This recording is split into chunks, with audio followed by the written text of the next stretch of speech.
Hi guys, welcome to Visho info. Aloo bhatura chana masala எப்படி செய்கிறதுன்னு பார்க்கலாங்க. வீடியோக்குள்ளே போகிறதுக்கு முன்னாடி நீங்கள் இன்னும் நம்ம சேனலில் சப்ஸ்கிரைப் பண்ணலைன்னா சப்ஸ்கிரைப் பண்ணுங்கள். அப்படியே பக்கத்தில் இருக்கிற பெல் ஐக்கானை கிளிக் பண்ணுங்கள். அப்போ தான் நான் போஸ்ட் பண்ணுற வீடியோ எல்லாத்தையும் நீங்கள் உடனே பார்க்கலாம். வீடியோக்குள்ளே போகலாங்க. ஆலு பட்டூரா செய்கிறதுக்கு தேவையான பொருட்கள்லாம் பார்க்கலாங்க. மைதா மாவில் தான் இது செய்யணும். மைதா மாவு 2 கப் எடுத்து வச்சுருக்கேன். ஒரு பெரிய சைஸ் உருளைக்கிழங்கு 1 எடுத்து வச்சுருக்கேன், வேக வச்சு வச்சுருக்கேன். இப்போ இதில் நான் ஸ்மாஷ் பண்ணி தான் இதில் சேர்க்கணும். தயிர் ஒரு 1/4 கப்பு, இந்த ரெசிபிக்கு தேவையான உப்பு, ஒரு பிஞ்சு பேக்கிங் சோடா, அப்புறம் தயிர் உருளைக்கிழங்கு மட்டும் இந்த மாவு பிசைய பத்தாது, தண்ணியில் தான் பிசையணும். அதனால் தேவையான அளவு தண்ணி சேர்த்துக்கலாங்க. இப்போ எப்படி பிசைகிறதுன்னு பார்க்கலாங்க. பாருங்க, மைதா மாவில் நம்ம ஸ்மாஷ் பண்ணி வச்சு உருளைக்கிழங்கை சேர்த்திக்கலாங்க. அப்புறம் தயிரை சேர்த்திக்கலாங்க. பேக்கிங் சோடா, உப்பு, தேவையான அளவு தண்ணி சேர்த்து இப்போ எப்பவும் பூரிக்கு மாவு பிசைவோம் பார்த்தீங்களா, அந்த மாதிரி பிசைஞ்சதுக்கப்புறம் பார்க்கலாங்க.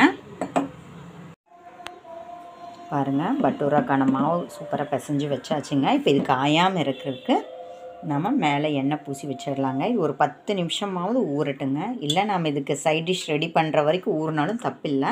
ஆனால் ஒரு 10 நிமிஷமாவது ஊறினா நல்லா இருக்குங்க. ஆலு பட்டூராக்கு மாவு பிசைஞ்சு வச்சோம். அது ஒரு 10 நிமிஷத்துக்கு மேலே நல்லா ஊறிடுச்சுங்க. இப்போ பூரியாக தேய்ச்சதுக்கப்புறம் பார்க்கலாங்க. பாருங்கள், ரெகுலர் பூரி சைஸில் நான் தேய்ச்சி வச்சுருக்கேன். ஹோட்டலில் தர மாதிரி நீங்கள் பெருசாக வேணாலும் தேய்ச்சிக்கலாங்க. இப்போ பூரி எப்படி பொரிக்கிறதுன்னு பார்க்கலாங்க. எண்ணெய் நல்லா ஹீட் ஆகிடுச்சுங்க. இப்போ பூரியை போட்டு எடுத்துடலாங்க. நம்ம செஞ்சு வச்ச பூரியை போட்டு எடுத்துடலாம். எப்பவும் பொரிக்கிற மாதிரி தாங்க, வேறு ஒரு வித்தியாசம் கிடையாதுங்க. திருப்பி போட்டுடலாங்க. பார்த்திங்களா, சூப்பராக வந்திருக்கு. நீங்கள் ஹோட்டல் சைஸ்லேயே செஞ்சிங்கன்னா, பெருசாக ஒரு ஹோட்டல் சைஸ்னால் செய்கிற சைஸே இந்த பெருசாக இருக்கும். அதுக்கு தகுந்த மாதிரி நீங்கள் எண்ணெய் அப்புறம் அந்த பேனெல்லாம் யூஸ் பண்ணிக்கணுங்க. இப்போ இது ஒரு பிளேட்டுக்கு மாற்றிட்டு பார்க்கலாங்க. சன்னா மசாலா செய்கிறதுக்கு தேவையான பொருள் பார்க்கலாங்க. 1 கப் சன்னா எடுத்து வச்சுருக்கேன். உருளைக்கிழங்கு வேக வச்சு மசிச்சு வச்சுருக்கேன். ஆனியன் ஒரு 3 ஆனியன், சின்ன சைஸ் ஆனியன் கட் பண்ணி வச்சுருக்கேன். 3 பல் பூண்டு, மீடியம் சைஸ் தக்காளி 2 கட் பண்ணி வச்சுருக்கேன். 1 இன்ச்சு இஞ்சி எடுத்து வச்சுருக்கேன். இந்த ரெசிபிக்கு தேவையான உப்பு, தனியாத்தூள், மஞ்சள் தூள், கரம் மசாலா, சிகப்பு மிளகாய் தூள். இப்போ எப்படி செய்கிறதுன்னு பார்க்கலாங்க.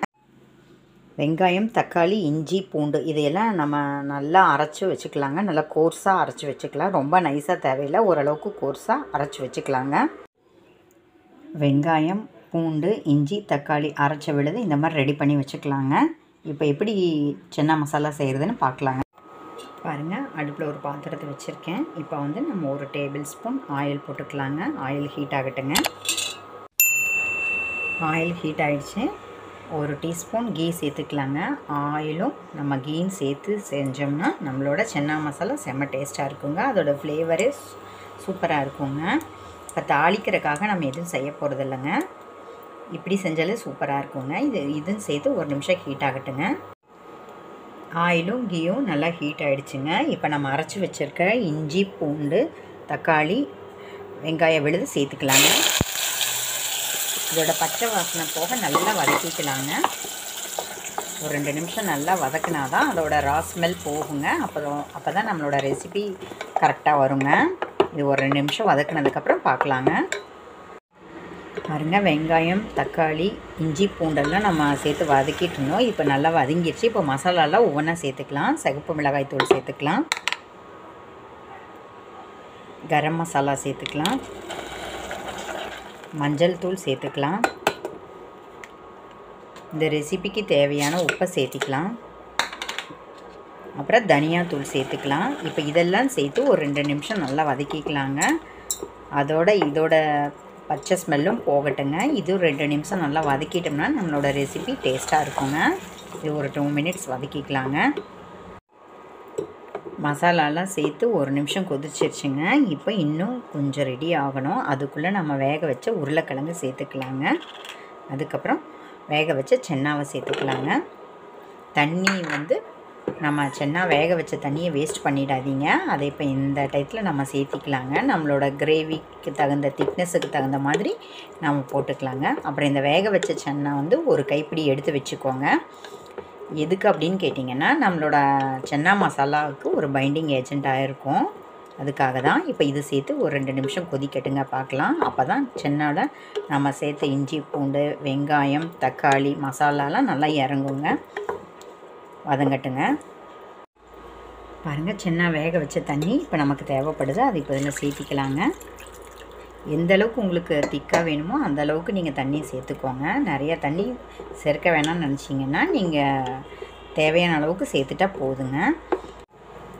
பாருங்கள், சென்னா வேக வச்சு மசிச்சு வச்சுருக்கோம். அதையும் இப்போ இதில் சேர்த்து நல்லா மிக்ஸ் பண்ணிக்கலாங்க. இதுவும் சேர்த்து ஒரு 1 மினிட் கொதிச்சா நம்மளோட சென்னா மசாலா ரெடிங்க. கொதித்ததுக்கப்புறம் பார்க்கலாங்க. நம்மளோட சென்னா மசாலா ரெடி ஆயிடுச்சுங்க. இப்போ இது ஒரு பவுலுக்கு மாற்றிக்கலாங்க. சென்னா மசாலா சூப்பராக ரெடி ஆயிடுச்சுங்க. சூப்பராக நம்மளோட ஆலு பட்டூரா ரெடி ஆயிடுச்சுங்க. அதுக்கு ஒரு சைட் டிஷ்ஷாக சென்னா மசாலா பண்ணியிருக்கேன். உங்களுக்கு எந்த கிரேவி பிடிக்குமோ நீங்கள் அது செஞ்சு சாப்பிட்லாங்க. இதுக்கு வந்து ஆப்டாக இருக்குங்க. ட்ரை பண்ணி பாருங்கள். என்னங்க இந்த ரெசிபி உங்களுக்கு பிடிச்சிருந்தா லைக் பண்ணுங்கள், ஷேர் பண்ணுங்கள், கமெண்ட் பண்ணுங்கள். ஞாபகமாக சப்ஸ்கிரைப் பண்ணுங்கள். ஓகே, பாய்.